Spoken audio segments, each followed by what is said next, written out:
Tammy, the memorandum was read out by EFF Deputy President Floyd Shivambu. He basically said that they want the immediate implementation and dispersing of the Sputnik and the SINOVAC vaccines. They've called out what they have described as the contradictions that have come then from SAHPRA, in the sense that they've allowed for the J&J vaccine to continuously be distributed despite at least 2 incidents in which there was a clear indication that there was something wrong with the J&J vaccine. They were referring, of course, to the government of South Africa having been forced then to get rid of the at least 2 million doses of the J&J vaccine. That was one of the incidents, as well as, of course, another incident where there was a factory fault. And so they're saying, as the EFF, why is it that the J&J vaccine is allowed to continuously be dispersed, and yet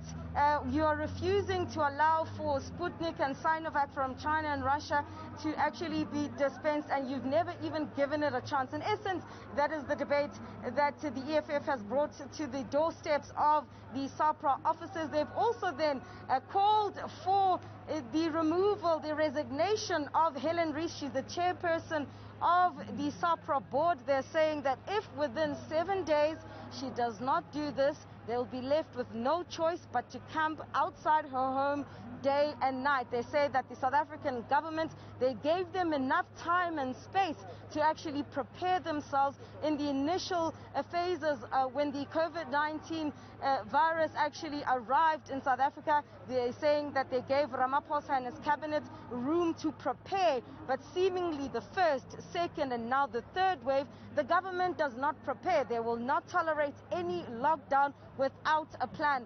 That is essentially what the EFF has said today.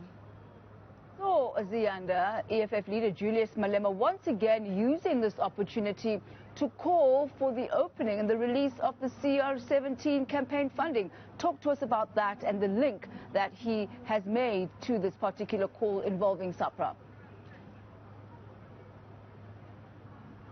So, Tammy, when EFF leader Julius Malema was talking then about SAHPRA chairperson, board chairperson Helen Rees, he was speaking about the fact that her husband has shares in Aspen, and Aspen is a partner of the production of the J&J vaccine in Port Elizabeth, I should say, Tammy. And then he said there's a particular reason why the J&J vaccine seems to be given the benefit of the doubt, because it's from the West, and that those who gave money to the CR17 campaign to allow for President Cyril Ramaphosa to ascend into the presidency, they are also people who come from, who are from the pharmaceutical industry, and that they are the ones who form part of the white monopoly capital, who are the puppet masters of the president. These are the words of EFF leader Julius Malema, in essence saying that the reason why then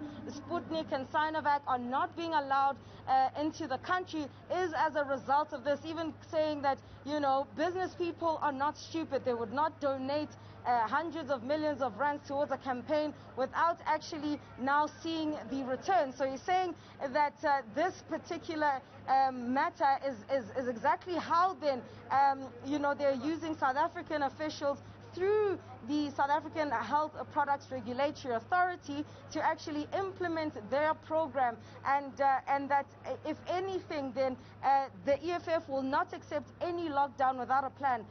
If anything, the president should announce a lockdown, however, to say within 7 days X amount of vaccines are available, X amount of people will actually be vaccinated, and starting off, of course, with the frontline workers and having that staggered approach. But in no uncertain terms will they accept a lockdown without a particular plan, and especially since, of course, we also know that the Charlotte Maxeke Hospital has not been fully operational. The EFF leader saying that this is because clearly then the only time that hospital will actually return to being operational is if a tender is being dispersed. Of course, speaking about PPE corruption and saying in essence that as South Africans, they've lost faith in the government, and in order to restore that trust, they must immediately distribute that SINOVAC and that Sputnik vaccine.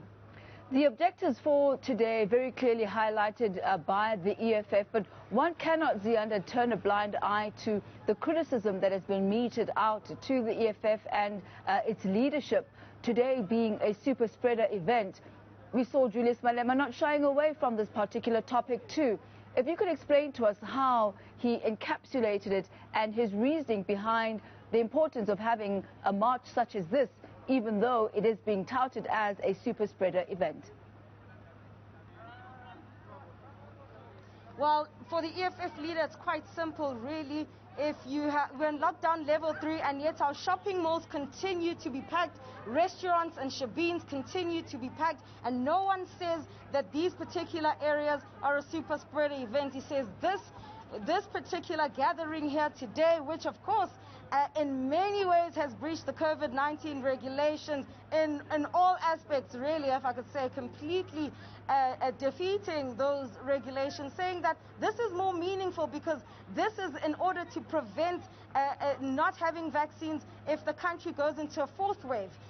This is also to ensure that the lives of South Africans are saved, and so this should be viewed as a sacrifice by EFF supporters and other formations who came out to show support. Of course, part of the criticism that's also been leveled against the EFF is the fact that they don't seem to be acknowledging that what the government is saying, that the Sputnik and the SINOVAC assessments in terms of the efficacy and the quality of these vaccines is actually in its final stages. The South African government is denying that there's a complete refusal to accept these vaccines, other than to say, but rather, I should say, this is as a result of Russia and China not being forthcoming. In fact, the World Health Organization, Tami, a few days ago, if not in fact yesterday, releasing a statement saying they've expressed concern about the factories that are manufacturing the Sputnik vaccine in terms of the methodology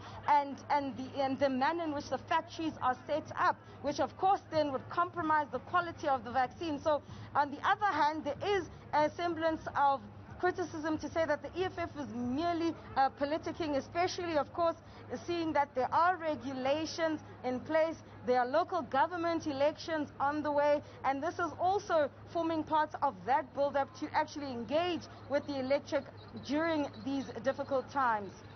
Our senior politics reporter, Ziyanda Ngcobo, thank you very much to you for that coverage today. She's coming to us live from the streets of Tshwane, where the EFF has just concluded its march to the SAHPRA offices. They've also handed over a memorandum to the CEO. SAHPRA's response to all of this is that they will not bow down to any sort of political pressure, that it is science that will prevail. They've been given 7 days to respond to the memorandum that was given to them by the EFF.